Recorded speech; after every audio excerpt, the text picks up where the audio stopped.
ሻለቃ ማሞ ሰላም መሳይ እንደምን አለ እንደምን ከረምክ እንደሰነበቱ ደህና ኖት ወይ? ቀደም ሲል ያስኳቸው ነጥቦች እንግዲህ ከርሶ ከፖለቲካዊ ወታደራዊ ከሌሎች እይታዎች አንፃር እንዴት ይመለከቱታል በሚለው እናተኩረው ወታደራዊ እይታውን ቢሆንም አንዳንድ ሐሳቦችን እንደሚያጋሩን ተስፋ አደርጋለሁ። በተለይም ሰሞኑን ዋና አጀንዳ ሆኖ መድረክ ላይ የመጣው ትብብርን የተመለከተ ነው። ትብብሩን ጽምዶ የሚል ቃልም ይሰጠዋል። በሌላም ነገር ሊገለጽ ይችላል። በዋናነት የኢትዮጵያ ኃይሎች በስልጣን ላይ ያለውን አገዛዝ ለማስወገድ ንግግር መጀመራቸውን በተለያዩ መረጃ ምንጮች ማረጋገጥ ችለናል። ንግግራቸው ዘለቅ ያለ ነው፣ ጠለቅ ያለ ነው፣ ወደ እርምጃ ሊገቡ ነው የሚሉ መረጃዎችም ይወጣሉ። ነገር ግን በይፋ ከነዚህ ተጣምረዋል ወይም እየተነጋገሩ ነው ከሚባሉ ኃይሎች የሰማነው ነገር የለም። በይፋ እንደሚገልጹ እንጠብቃለን። እሱን እናነሳዋለን። ግን እንደው ወቅታዊ የኢትዮጵያን ሁኔታ በተመለከተ ነው። አብይ አህመድ ምርጫ አካሂጃለሁ በሚቀጥለው መስከረም ወር መጨረሻ መንግስት መሰረታለሁ ብሎ ምንም ችግር የለም፣ ሁሉ ነገር አልጋ ባልጋ ነው፣ እንደውም መንደርደሪያውን ሁሉ መደላድሉን አመቻችተን ልንስፈነጠር ነው፣ ልንነሳ ነው፣ የኢትዮጵያ ሕዝብ በዚህ ደረጃ ትልቅ ስኬት ውስጥ እንገኛለን የሚል ነገር እያነሳ ነው። ለስምንተኛው ምርጫ ከወዲሁ እያሟሟቀ እንዳለ እየነገረን ያለ ነውና እስቲ አጠቃላይ ሁኔታውን እንዴት ያዩታል? ግርግሩ፣ ወከባው፣ ግጭቱ፣ እዚህም እዛም ያለው ሰላም ማጣቱ፣ በአብዛኛው የኢትዮጵያ አካባቢ አለመረጋጋት ባለበት ሁኔታ ነው አብይ አህመድ እንዲህ እያለ ያለውና እንዴት ይመለከቱታል? ይህንን በተለይ በወታደራዊ መነጽር እንደሚያስረዱን ተስፋ አደርጋለሁ። ሻለቃ ማሞ አመሰግናለሁ መሳይ። እንግዲህ ሀገራችን ነገር መቼም በህይወት ኖረን ይሄን ሁሉ ነገር ማየታችን አንዳንድ ጊዜ ጸጸትም ይሆናል። ከአንድ ሀገር ወይም አንድ ሀገር ላይ የሚመጣ መንግስታዊ ስርዓት ከጊዜ ወደ ጊዜ የተሻሻለ ጊዜውን የሚዋጅ የሆነ የህዝቡንም ፍላጎት መሰረት አድርጎ የሚያስተዳድር እና ኃላፊነት ተጠያቂነት ያለበት መንግስታዊ ስርዓት ይመጣል፣ ከጊዜ ወደ ጊዜ ይመጣል ተብሎ በሚጠበቅበት ዘመን የኛን ሀገር ስናይ እንግዲህ ላለፉት 50-60 ዓመታት ከአንዱ ሌላው እየባሰ እየከፋ የመጣ አስነዋሪነቱና አሳዛኝነቱ ብቻ ሳይሆን አሳፋሪም እየሆነ የመጣበት ዘመን ላይ ነው ያለነውና በዛ በደርግ ዘመንም ምርጫ ተብሎ ልክ ዲሞክራሲ እንዳለ የሚደረግ ነገር ነበር። የአንድ ፓርቲ አገዛዝ ነው የታወቀ የሶሻሊስት ወታደራዊ አገዛዝ ነው የነበረው። ከዛ በኋላ ግን የተደረጉ ድራማዎች በወያኔ ጊዜ ደግሞ እንደዚሁ በጣም የሚያሳዝኑ የሚያሳፍሩ ነበሩ። ትንሽ እንትኑን ልጓሙንም ለቀቅ ባረጉ ጊዜ ህዝቡ የሚፈልገውን መርጦ ማሳይቷቸዋል። ያንን ደግሞ ለመጨፍለቅ እንደገና ደግሞ ተመልሰው የሄዱበት መንገድ እሱን አይተናል።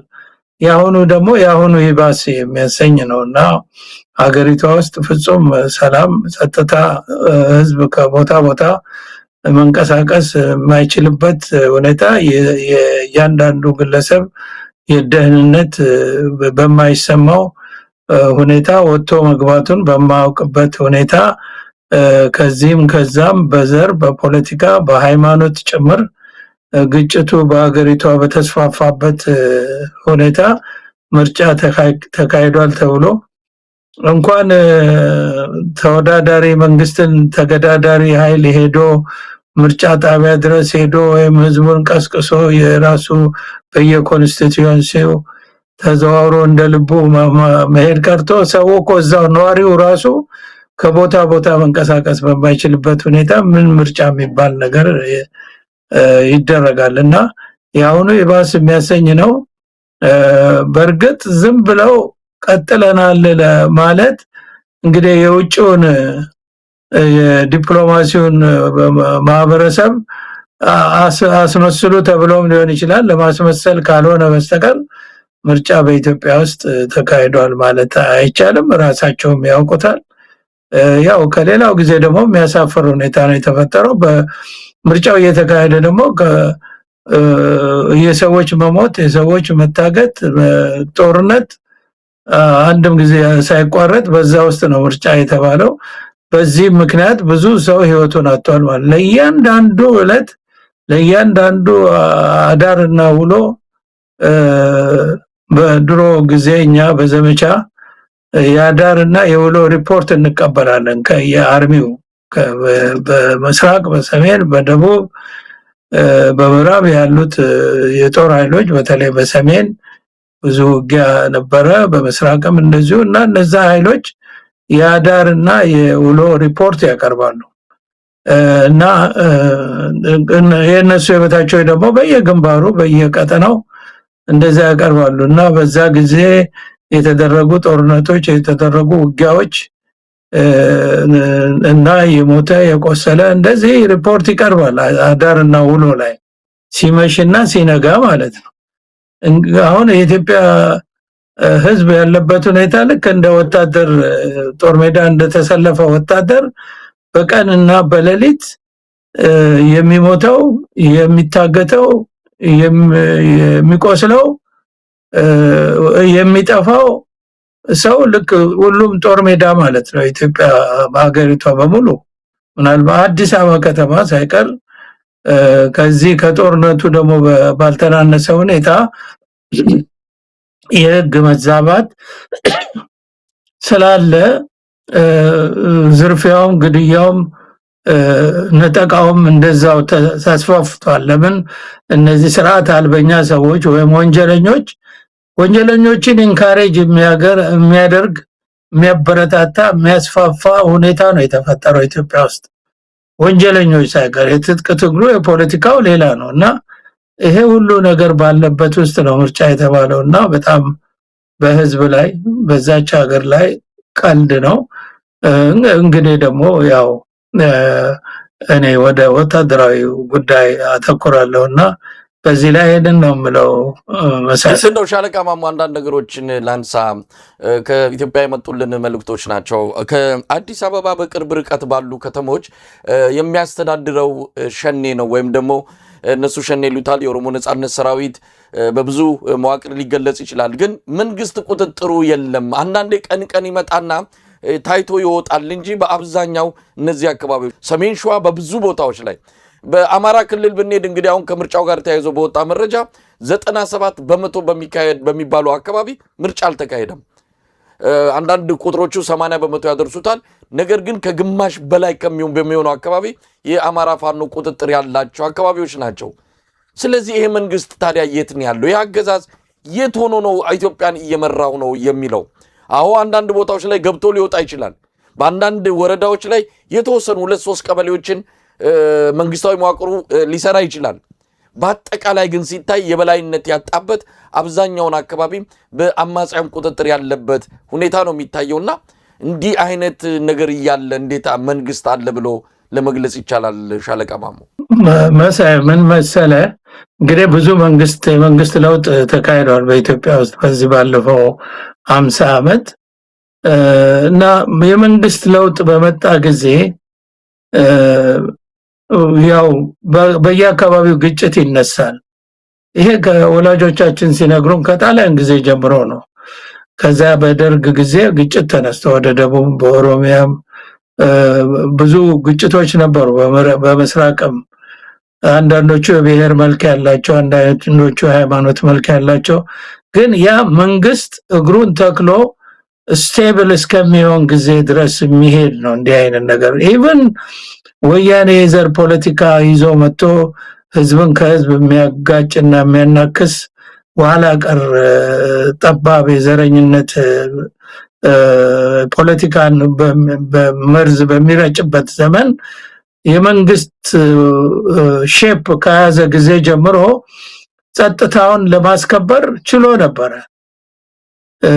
በዚሁ ባለው መዋቅር በመጠቀም ወዲያው በደርግም ጊዜ እንዲህ አይነት ነገር ተጀምሮ ወዲያው መንግስት እንግዲህ በየቦታው እነዚህ ባለ ርስቶች ፊውዳሎቹ ቀኛዝማቾቹ ግራዝማቾቹ እና ኢቭን ጭሰኞቻቸውን እያያዙ ጭምር በየቦታው ይሸፍቱ ነበር። ምን ይሉ ነበር? እሱ ብቻ ሳይሆን ደግሞ ይሄንን አጋጣሚ ተጠቅሞ ይሄኛው ብሔረሰብ ከዚህ ቦታ ይወጣ ይሄን የመሬት ነው የሚልም ነገር ነበር። ግን መንግስት በደንብ ሁለት እግሩን ሲተክል ያንን ጸጥታ አስከብሮ ይዟል። አሁን የተለየ ነገር በዚህ 8 ዓመት የመጣው ምንድነው? የመንግስት መዋቅሩ ራሱ ለምሳሌ አሸባሪ ካለ መንግስት መዋቅር ውስጥ አሸባሪዎች አሉ። እንደገና ደግሞ ሸኔ የሚባለው መንግስት መዋቅር ውስጥም ሸኔ ያሉ የራሳቸውን ሸኔ ደግሞ የፈጠሩ አሉ። የራሳቸው የሃይማኖት አጀንዳ አራማጆች አሉ። የዘር ፖለቲካ አራማጆች አሉ። በየዞኑ በየክልሉ በፍጹም 8 ዓመት ሙሉ አልቆም ያለበት ምክንያት መዋቅራዊና የመንግስት መዋቅር የፈጠረው ችግርና እየፈጠረው ያለው ሊፈታው ያልቻለው ወይም ደግሞ ተጠያቂነትም ስለሌለ ይሄ ነገር ምናልባት ላይም ድረስ ሊዘልቅ ይችላል። ለምሳሌ ኦርቶዶክስን ከእንደዚህ አይነት ዞን ማጥፋት የሚለውን የዞኑ አመራሮች ውስጥ ያሉ የመንግስት ባለስልጣናት የሚያራምዱት ከሆነ ለዛ ደግሞ ብላይንድ ምንም አይንም ትኩረት የማይሰጥ የበላይ አካል አለ የክልሉ ማለት ነው። እንደዛ ያለ መንግስታዊ መዋቅር ስለሆነ ነው ልክ ትላንትና መንግስት እንደተለወጠ ሆኖ የዘለቀው ለ8 ዓመት። አሁን እየባሰ ነው ሄደው ራሳቸው የሚያደራጁት ወታደር ወሸኔን የሚመስል ዊግ እየተደረገለት ጭምር የሚያሰማሩት በተወሰነ ደረጃ እነሱ ለፈለጉት ነገር ሊያውሉት ይችላሉ። ከዛ በኋላ ከቁጥጥር ውጭም ሊሆን ይችላል። ወይም ደግሞ እነሱ የሚያሰማሩትም ሰዎች የራሳቸው የዘር ወይም የሃይማኖታዊ አጀንዳ ያላቸው ናቸውና መንግስታዊ መዋቅሩ ከታች እስከ ላይ ድረስ ከፌደራሉ ድረስ የዘር ግድያውንም የሃይማኖቱንም እና ይሄ መታገቱንም በሰዎች ላይ የሚፈጸም የሰብአዊ ድርጊት ሁሉ አስፈጻሚዎቹ የመንግስት መዋቅር ውስጥ ያሉ ባለስልጣናት ስለሆኑ ሊቆም ያልቻለው ወደፊትም የማይቆመው ይሄ መንግስታዊ ስርዓት እስካለ ይሄ ሲስተም እስካለ ድረስ ወደፊትም ሊቆም አይችልም። ምንም በዚህ ምንም አይነት የተስፋ ጭላንጭል እንኳን የለም። ለምን አንድም አይነት ሪግሬት ወይም ሀዘን አታይም ላይ ድረስ ያሉት ጭራሽ ምን አለ ዲናየል በቃ ይሄ የወንጀሉ ትልቁ የምታየው ነገር ከታች ጀምሮ ከወረዳው እዛው አፍንጫው ስር ተክሱን የሚሰማው እኮ ነው እንዴ። እዛው አርሲ ክልል አሁን መጡ የተባሉት ከዛ ያሉ ሰዎች ያብራሩ የሰማሁት ትንሽ እኮ የታጠቁ አሉ እኮ ክርስቲያኖችም የአማራ ተወላጆችም የኦሮሞ ክርስቲያኖችም እኮ አሉ የታጠቁ። ግን መጡብን እኮ ያሉት ከአንድ ሺህ አንድ ብርጌድ ነው ማለት ነው የዘመተባቸው። ኃይላችን በላይ ሆኖ ነው የሚሉት። ይሄ ሁሉ ኃይል በህዝብ መሃል ነው የሚሄደው። ህዝብ የሚኖርበት አብዛኛው ቦታ የአርሲ መሬት እኔ በልጅነቴ እዛ ነው ያደኩት። አሁን የሚባለውን ቦምሳ እስከ ጀጁ አርቦዬ የሚባል አሁን ስሙ ሲጠራ ጉጉ ተብሏል ይመስለኛል። እነዚህን አካባቢዎችን ያውቃቸዋለሁ በልጅነቴና አብዛኛው ቦታ ለም ቦታ ነው። በጣም ብዙ ህዝብ የሚኖርበት ነው። አራሽ ነው ህዝቡ፣ ገበሬ ነው። እና ያ ኃይል 1500 ቀርቶ 3 ሰው በዛ አካባቢ እንቅስቃሴ ቢያደርግ የወረዳው የአውራጃው ወይም የዞን ነው የተባለው የደህንነት ሰዎች መረጃ አይደርሳቸው ማለት ነው። ይደርሳቸው 1000 ያህል ሰራዊት ሲንቀሳቀስ እንደ ጠላት እውነት ጠላት የመጣ ከሌላ ቦታ የመጣ ወይም አሁን እንደሚሉት ሸኔ ብቻውን ከሆነ መረጃ ይደርሳቸዋል፣ ይታወቃል። እዛ ወረዳው ላይ ወሮኮ ነው ግድያ ሁሉ ተፈጽሞ ቤተክርስቲያን ተቃጥሎ እስካሁን የደረሰ መረጃ የለምናውቀው የለም የሚለው ዲናይል ነው። እንግዲህ አንዱ የጄኖሳይድ አንዱ ምልክት እና አንዱ መለኪያ መካድ ማለት ነው። ዲናይል ነው እና ዲናይል ነው ከታች እስከ ላይ ድረስ። ላይ ደግሞ ስትደርስ ምን ይላሉ? የምርጫውን ለማደናቀፍ እስቲ እዛ በጣም ሪሞት የሆነ ቦታ አርሲ ውስጥ መናሳቆ የሚባል ቦታ ላይ እንዴት አድርጎ ነው እዛ የተነሳ ሰው መግደል ምርጫን የሚያደናቅፈው? አዲስ አበባ ቢሆን ደብረ ዘይት ወይ ዱከም እንደዚህ ቢሆን እሺ እና ላይ ያሉት ደግሞ ነው ሃይማኖት አይደለም ምናልባት ይሄ እንግዲህ ሃይማኖት ጦርነት ተነሳ እንዳይባል ለማሸፋፈን ተብሎ ሊሆን አይችልም ግልጽ ነው ቤተክርስቲያን እኮ ተቃጠለ ከዚህ በላይ ክርስቲያኖች ተገደሉና ዲናይል ስላለ ያ ዲናይል ደግሞ የሚነግረው ምንድነው ሆነ ተብሎ የሚደረግ ነገር መንግስታዊ መዋቅር የተካተተበት ወይም የሚያራምደው ስለሆነ አልቆመም አይቆምም ወደፊት ይቀጥላል ይሄ መንግስታዊ ስርዓት ይሄ ስትራክቸር እስካለ ድረስ ይቀጥላል ነው ማለት ማሳይ እንግዲህ ሻለቃ ማሞ ስለ ወታደራዊ ቁመናው ስለ አገዛዙ የተወሰነ መረጃ የደረሰንን ባካፍሎትና እቺ ሀገር እንግዲህ መከላከያ ከሌላት መከላከያው በዚህ ደረጃ እየፈራረሰ በጣም እየተዳከመ ላይላዩን ያለ የሚመስል በአብይ አህመድ አንደበትና በብራኑ ጁላ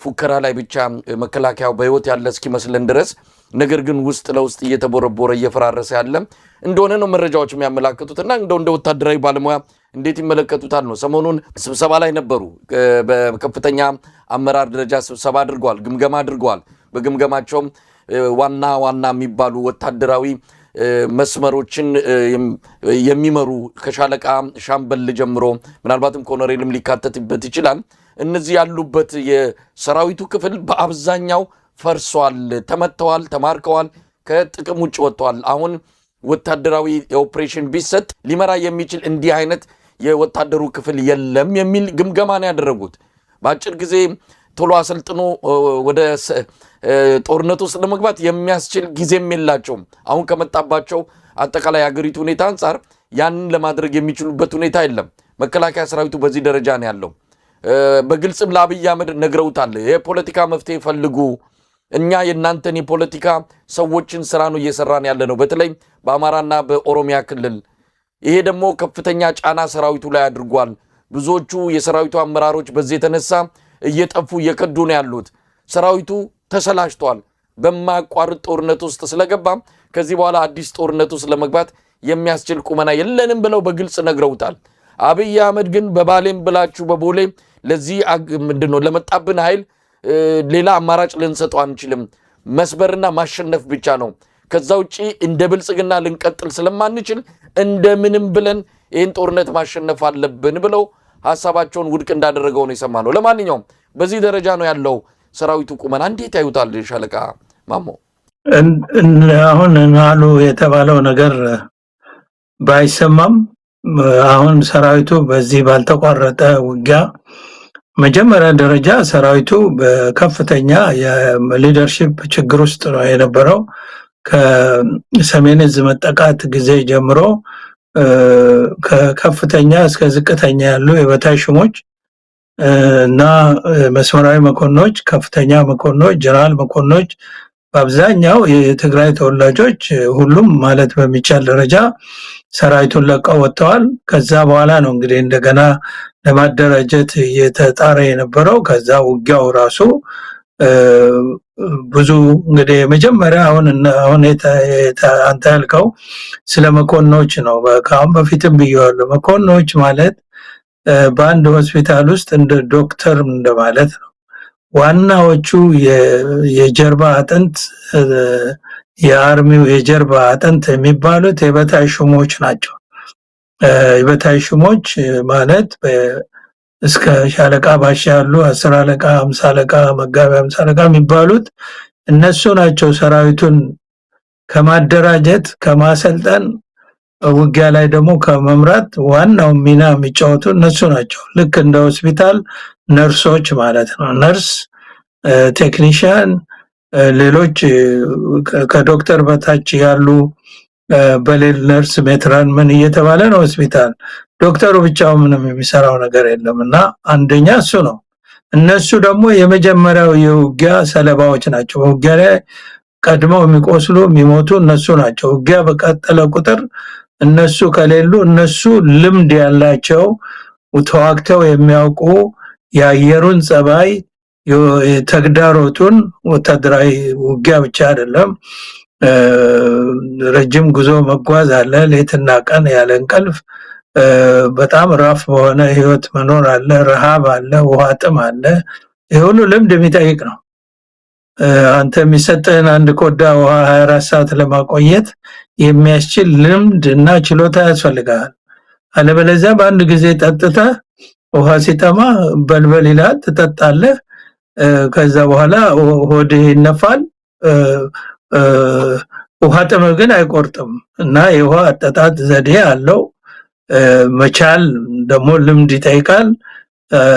አለበለዚያ በሳንስትሮክ ተመታ ጉሮሮ ተጣብቆ ያለ ጥይት ሳይተኮስበት ትሞታለህ በበረሃው ጋር እና ይሄ ሁሉ ልምድ የሚጠይቅ ነው። ይሄ ሁሉ ዲሲፕሊን የሚያይዝ የቅርብ አለቃ ያስፈልጋል እና ያንን ደግሞ በበላይነት የሚመራ ኦፊሰር ያስፈልጋል። ኦፊሰሮቹ በአንድ ጊዜ እንደ እንትን አንዳንድ መሪዎች እስከ ጠቅላይ ሚኒስተሩ ድረስ ወጥተው 500,000 በስንት ወር ውስጥ ማሰልጠን ይቻላል፣ 1 ሚሊዮን እንዲህ ማድረግ ይቻላል።